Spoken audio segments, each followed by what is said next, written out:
Have you ever wondered why Muslim terrorists try and kill anyone who draws a cartoon of Muhammad or who speaks ill of Muhammad? There's a reason, and I'm going to tell you on today's program. I'm Randall. This is Voice of Resistance.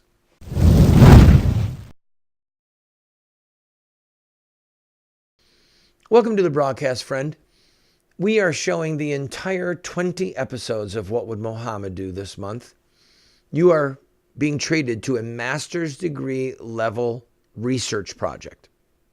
You are literally enjoying the fruit of my master's degree from Norwich University, the military school, where I have a master's degree in diplomacy and international terrorism. So, as I began to study Islam, only using, I might remind you, only using primary sources, their sources, I saw the pattern. I understood this is why Muslim terrorists are killing people or trying to kill people that satirize Muhammad. It's because it's what Muhammad ordered. Enjoy this episode. I'll talk to you at the end of the show.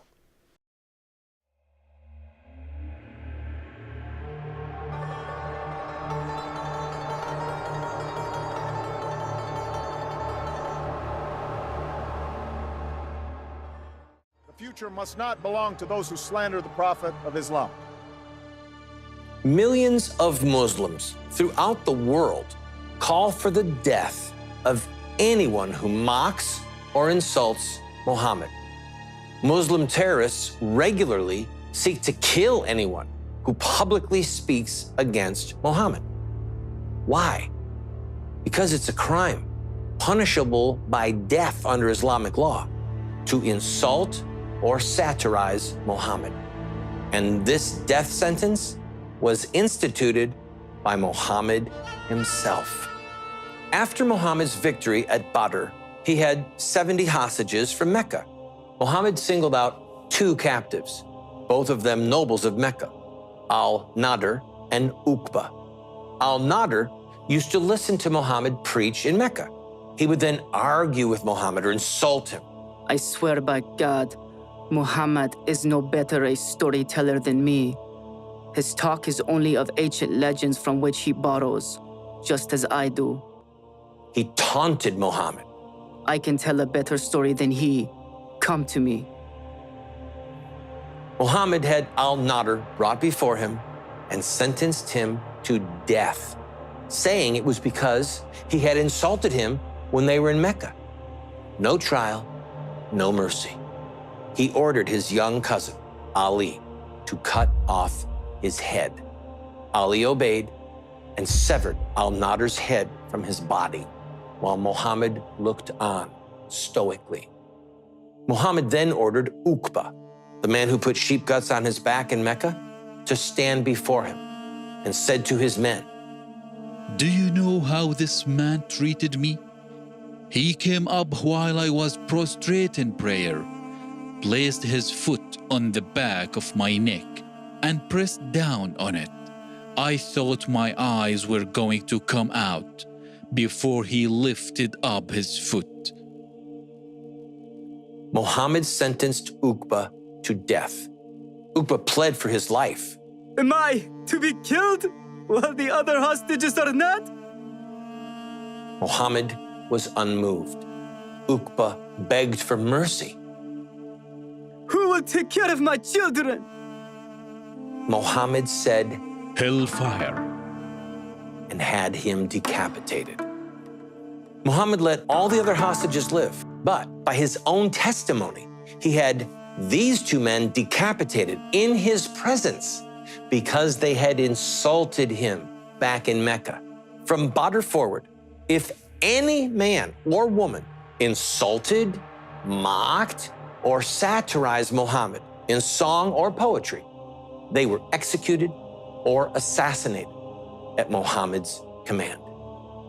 In Arabia at that time, poetry was a key means of communication for politics and religion, for history and current news.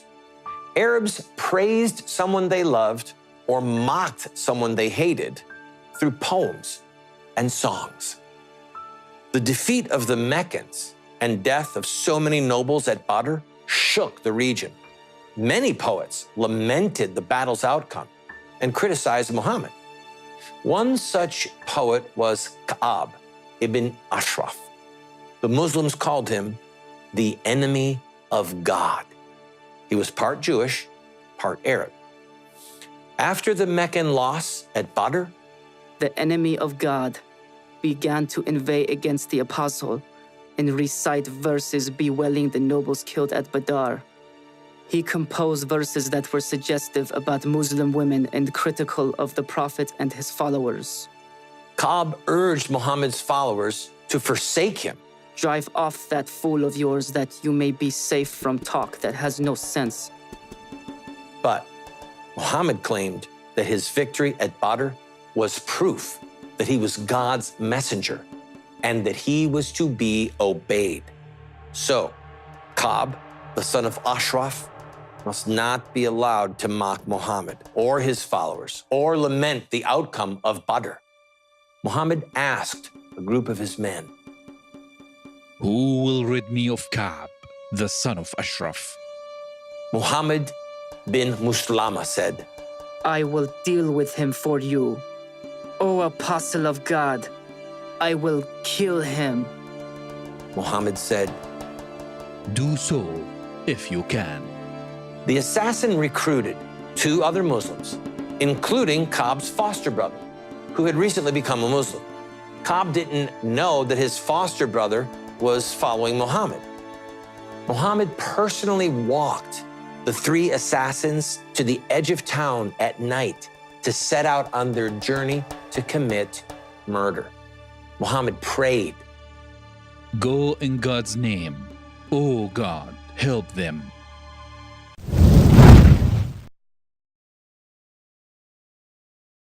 Today, many so-called Christian intellectuals believe that the God of evolution used billions of years of death and destruction to evolve the bodies of the first human beings. Then, they simply declare the theory of evolution as fact to justify their unproven scientific fallacies. By the grace of God, more and more Catholics are rejecting this modern-day mythology in favor of the traditional doctrine of creation, as recorded by the Bible and believed and taught by all the fathers and doctors of the church. To find out how sound theology and natural science confirm the sacred history of Genesis, visit the Colby Center for the Study of Creation, and be sure to check out our bookstore, which has titles like I Have Spoken to You from Heaven, A Catholic Defense of Creation in 6 Days, and A Catholic Assessment of Evolutionary Theory. That's the Colby Center for the Study of Creation.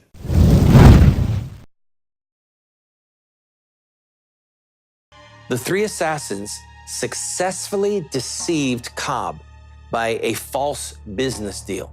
They lured him out for a night stroll and then murdered him. I plunged the dagger into his breast and pressed upon it so heavily that it reached his genitals, and the enemy of God fell. They returned to Muhammad and reported, We have killed the enemy of God. Ka'b was murdered at Muhammad's order for writing poetry critical of Muhammad and his victory at Badr. Muslims, in turn, wrote poems celebrating Ka'b's murder. The Muslim poems show how they viewed Ka'b's murder. It was a service to God. Ka'b was left prostrate there. Sword in hand, we cut him down. By Muhammad's order, when he sent us secretly by night, Ka'b's brother, to go to Ka'b, he beguiled him and brought him down with guile. Muhammad's personal poet taunted the dead man. What a fine band met you, Ka'b, traveling with their light swords, bold as lions in their jungle lair, until they came to you in your quarter and made you taste death with their deadly swords, seeking victory for the religion of their prophet. These murderers were seeking victory for Islam by assassinating a man. This was an act of terror that would dissuade others from criticizing Muhammad. We should take note of another key element of this story. Not only did Muhammad order the murder of Ka'b and send out the assassins at night, Muhammad blessed their deception. The victim trusted the murderers because they had no history of violence. How many times have we heard it after an attack? He was a good neighbor. He seemed like a normal guy. I'm shocked at this. He had no history of violence. On another occasion, Muhammad killed a family member of a man named Abu Afaq. Abu Afaq wrote a poem expressing grief for his relative and criticizing Muhammad. The sons of Kayla, when they assembled, men who overthrew mountains and never submitted, a writer who came to them, split them in two, saying, permitted, forbidden, of all sorts of things. The apostle said, Who will deal with this rascal for me? whereupon Selim went forth and killed him. Again, we see Muhammad, after the Battle of Badr, sending a lone wolf to murder a man that had insulted him in poetry. After Abu Afaq's murder, a woman named Asma, the daughter of Marwan, wrote verses against Muhammad. Do you expect good from him after the killing of your chiefs? Like a hungry man waiting for a cook's broth? Is there no man of pride who would attack him by surprise and cut off the hopes of those who expect aught from him? Ibn Ishaq records these words. When the apostle heard what she had said, he said, Who will rid me of Marwan's daughter? Umayr, who was with him, heard him, and that very night he went to her house and killed her. In the morning he came to the apostle and told him what he had done.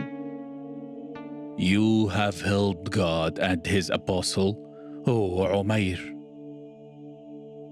Asma was murdered in her bed while she held her baby at Muhammad's order and with his congratulations by yet another lone wolf because she had insulted Muhammad. From Badr forward, Muhammad had people killed for mocking him. Even people who had insulted him a decade earlier in Mecca. Muhammad ultimately conquered Mecca, but before he entered the city at the head of a massive army, he named 7 men and women who were to be summarily killed if they were found. 3 of the 7 were condemned to death because they had apostatized. In other words, they stopped believing in Muhammad. Muhammad ordered the execution of the others because they had mocked him. One of the apostates had 2 female singers who would sing songs mocking the messenger of God and the Muslims. This is why the messenger of God condemned him and the 2 singers to death. Also, he condemned Al-Huwayrith. He had been one of those who insulted the messenger of God in Mecca. Then there was Sarah, who was also executed because she used to insult the messenger of God while he was in Mecca. Muhammad executed people for insults that were 10 years old. The new message of Islam was clear. There is no God but Allah, Muhammad is his messenger, and do not criticize or mock Muhammad because you will be killed. To this very day, Muslims throughout the world call for the death of those who mock or criticize Muhammad because it's what Muhammad did. And sometimes they carry out the sentence.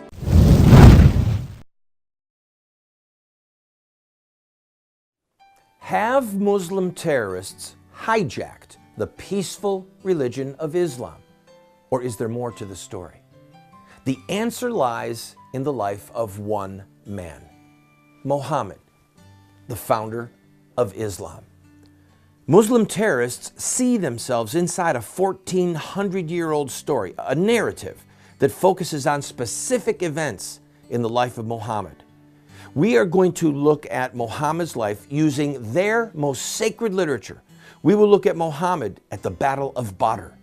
We'll see him deal with those who mock him. We'll see the times when he used deception. We'll witness Muhammad's anti-Semitism. And yes, we will discuss Muhammad and his teachings concerning sex, slavery, and jihad. Friend, if you want to understand Islamic terrorism, get this series today.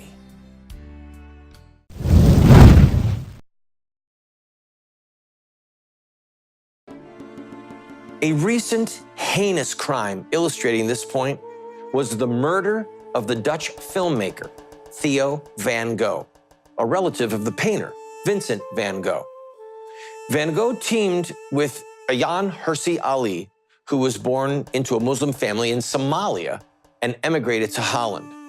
She renounced Islam because of the sexual abuse and violence that Muslim women endure under Islamic law. She was also elected to the Dutch parliament.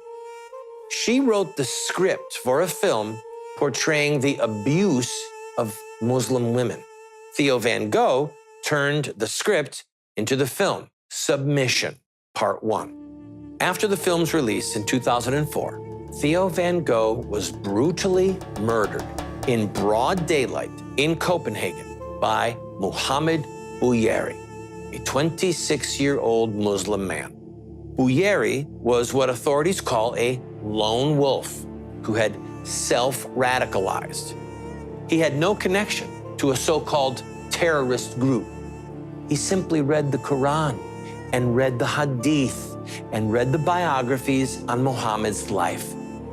Those books told him what Muhammad would want. He shot and then stabbed Van Gogh, then tried to cut off his head.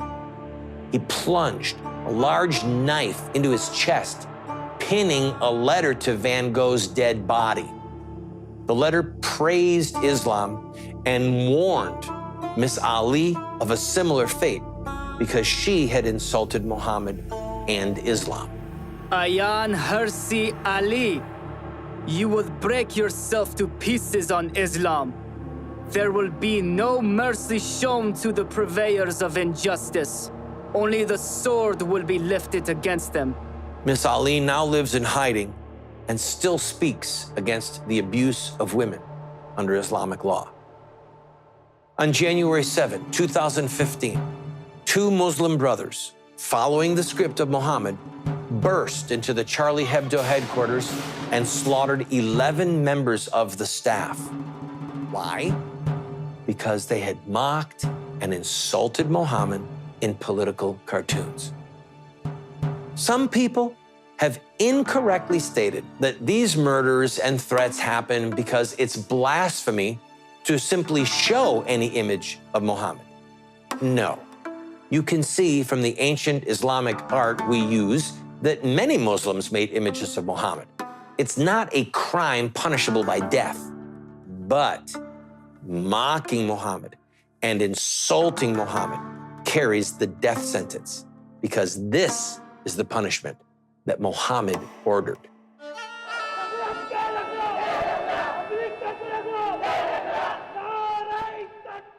Remember the hundreds of thousands of Muslims who called for the death of Dutch cartoonists who had lampooned Muhammad in the early 2000s? Nearly 50 people died in the ensuing riots. These were not half-crazed mobs. These were devout Muslims demanding that Muhammad's orders be carried out. The call to kill those who criticize Muhammad does not come from the fringe. It's part of the very core of Islam. On May 3rd, 2015, two Muslim terrorists in Garland, Texas, were shot dead for attempting to murder people at a cartoon competition sponsored by Pamela Geller, cartoons that satirized Muhammad. In May 2010, the creators of the cartoon, South Park, were told that they would receive the fate of Theo van Gogh because they had mocked Muhammad. A Muslim website warned, As for the Islamic ruling on the situation, the punishment is death. For one example, Ibn Taymiyyah, the great scholar of Islam, says, whoever curses the messenger of Allah, a Muslim or a non-Muslim, then he must be killed. Likewise, Ibn Mundir, another classical scholar, said, "It is the consensus of our scholars that the one who curses the messenger of Allah should be executed." He then called for the death of the creators of South Park, citing the story from Muhammad's life. In the lifetime of the Prophet Muhammad, a Jewish poet named Kab was killed for his poetry insulting the Prophet. Thus, our position remains that it is likely that the creators of South Park will indeed end up like Theo Van Gogh, and we pray that Allah makes that reality. This Muslim is reading the script of Muhammad's life for his guidance, then following it. While Muhammad murdered those who mocked him, he praised his followers who mocked and taunted those who spoke against him. He built a special pulpit for the use of his personal poet. The Apostle of Allah used to set up a pulpit in the mosque for Hassan, who would stand on it and satirize those who spoke against the Apostle of Allah. The Apostle of Allah would say, The Spirit of Holiness, Jibreel, is with Hassan, so long as he speaks in defense of the Apostle of Allah.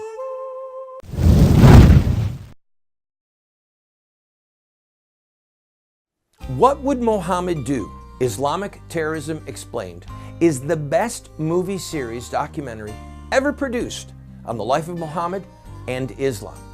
How do I know? Because it's what critics are saying. John Moore, radio host and author, said, "I learned more from What Would Mohammed Do about Islam and Islamic terrorism than I've learned from everything I ever read and watched in my entire life." Best-selling author Dr. Bill Warner said, "What Would Mohammed Do is the best movie series, TV production on the life of Muhammad and Islamic terrorism that has ever been produced." Friends, this is what the experts are saying.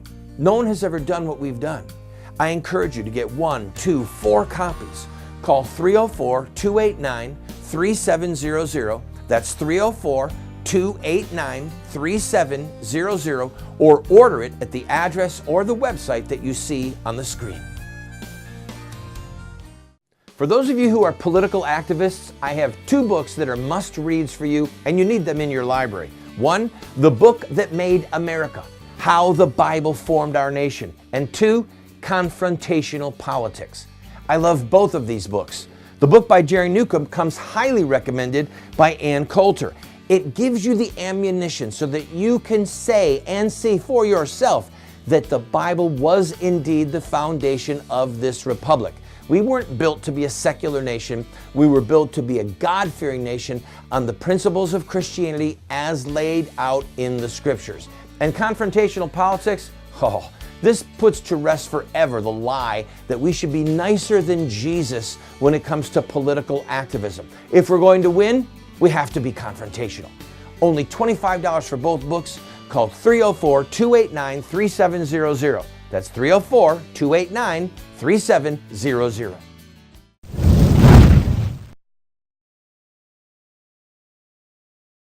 Friend, I hope that you have enjoyed what you have watched. We are offering this series for $35 for 1 set, 2 sets for $60, 4 sets for $100, 10 sets for $200. There's no reason why you should not have this set. If you do not have $35, I will send it to you for a gift of whatever you can afford, with this caveat. After you sit and watch all 4 episodes, or rather all 4 DVDs, the 20 episodes, it's about 8 hours worth of material on every conceivable topic of Islam. I want you to give it to your pastor. So if you say, "Randall, I can't afford $35, go to the address you see on the screen, write us a note explaining that, send us a gift of what you can. We'll send you the set, watch it, and then give it to your clergy or to your church. We do not gain anything by not knowing the truth. And your chief of police, your fire chief, they deserve to know what they're facing should an Islamic terrorist attack happen in their community. And this series has it. So you know the truth, and the truth sets you free. We need to know the truth about Islamic terrorism. That's what this series is for. And I'm asking you to get it for your sake, for for the sake of your city.